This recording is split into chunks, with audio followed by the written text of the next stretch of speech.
I smiled when I saw him crying over the broken mug, the very one he'd given me for our anniversary, engraved with the words, "Love forever." It wasn't just satisfaction. It was liberation. Mark and I had been together for 15 years. 15 years of cooking, laundry, comforting, supporting, forgiving, and forgiving again. 15 years during which he slowly turned our home into a place where I felt not like a wife, but like a shadow, convenient, predictable, invisible. He never shouted, never hit, never cheated, at least, not that I knew of. But he knew how to wound with a word, a glance, or silence. He knew how to make me doubt myself, my worth, whether I deserved anything more than being background noise in his life. It started with small things. He stopped noticing my new dresses, stopped asking how my day went, stopped saying thank you when I served him dinner. Then came the comments. "You oversalted it again. I'm tired of this dish. Why can't you do it like you used to?" As if I'd once been perfect and now was just a failed experiment. I tried talking. Softly at first, then firmly, then with pain in my voice. He'd listen, nod, promise. But the next day, it was the same. He called it habit, personality. That's just who I am. And me? Too sensitive. "You take everything too personally," he'd say, as if that were my flaw, not his disrespect. The kids grew up. First little ones, then teenagers. They noticed too. At first silently, then with questions. "Mom, are you really happy?" I'd wave it off. "Of course I am. Everything's fine." But doubt lingered in their eyes. They saw me smile while everything inside me tightened. They saw me clean up after him, even when he could do it himself. They saw me endure his sarcasm, his indifference, his endless "I'm tired" in response to any request. One day, on my younger daughter's 13th birthday, she said, "Mom, you deserve better."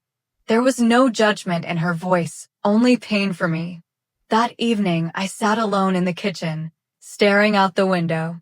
Rain fell outside. Silence filled the house. Mark was already asleep. And for the first time in years, I thought, what if I don't have to endure this? But I didn't leave. Not because I was afraid, but because I wanted him to understand. I wanted him to feel what I'd felt every single day, the sting of being unseen. So I began to plan. Not dramatically. No shouting, no scenes. Quietly. Methodically. Just as he'd once told me, if you want something done right, do it without making a fuss. My first move was silence. I stopped explaining, justifying, pleading. When he asked, "Why are you so cold?" I just shrugged. "You said I was too emotional. Now I'm not." He laughed.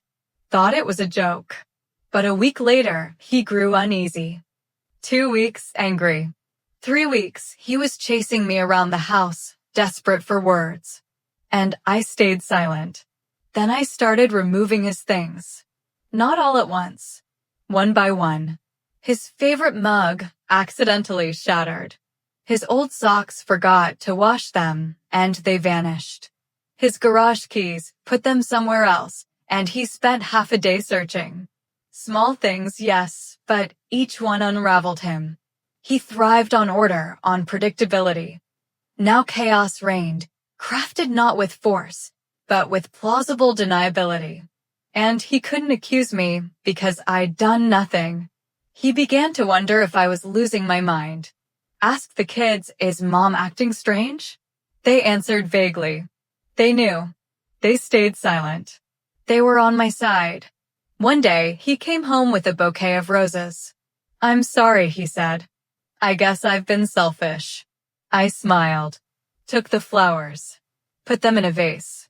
The next morning, I threw them out. "They wilted," I said. He stared, confused. "But they were fresh." "Not to me," I replied, and walked to the kitchen. He started following me around the house. "What do you want? What's missing?" I'd answer, "Nothing. I have everything." And it was true.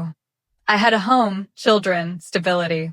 But he no longer had me, Not the version he'd grown used to ignoring. I was physically present but emotionally gone. And it drove him mad. He began to change. Became polite. Started helping around the house. Said thank you. Asked how I was feeling. But I no longer believed him. It wasn't care, it was panic. He feared losing convenience, not me. So I made my final move. I found that mug, the one with love forever, etched into it. It sat forgotten on the top shelf of the cupboard. I took it down, placed it on the edge of the living room table, visible, but not in the way. And I waited. 2 days later, he picked it up himself to pour his morning coffee. He always drank coffee in his armchair reading the news. I watched from the kitchen. He lifted the mug, took a sip, and suddenly it slipped from his hands. Shattered into 100 pieces. He froze, then dropped to his knees, gathering shards. His hands trembled. He didn't curse, didn't rage. He just sat there, among the fragments, and cried quietly, soundlessly, as if he finally understood. This wasn't just a mug. It was a symbol. And he'd broken it himself. I walked over and stood beside him.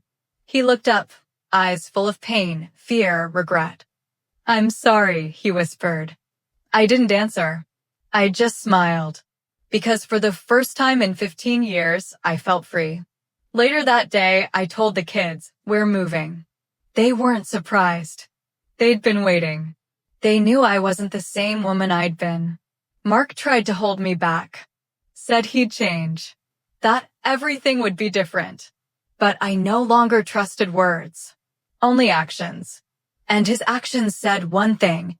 He valued me only when he was losing me. We parted quietly. No drama. No court.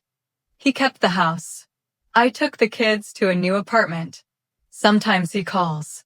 Sometimes he shows up. I'm polite, but distant. He still hopes I'll come back. But I know, revenge isn't about inflicting pain.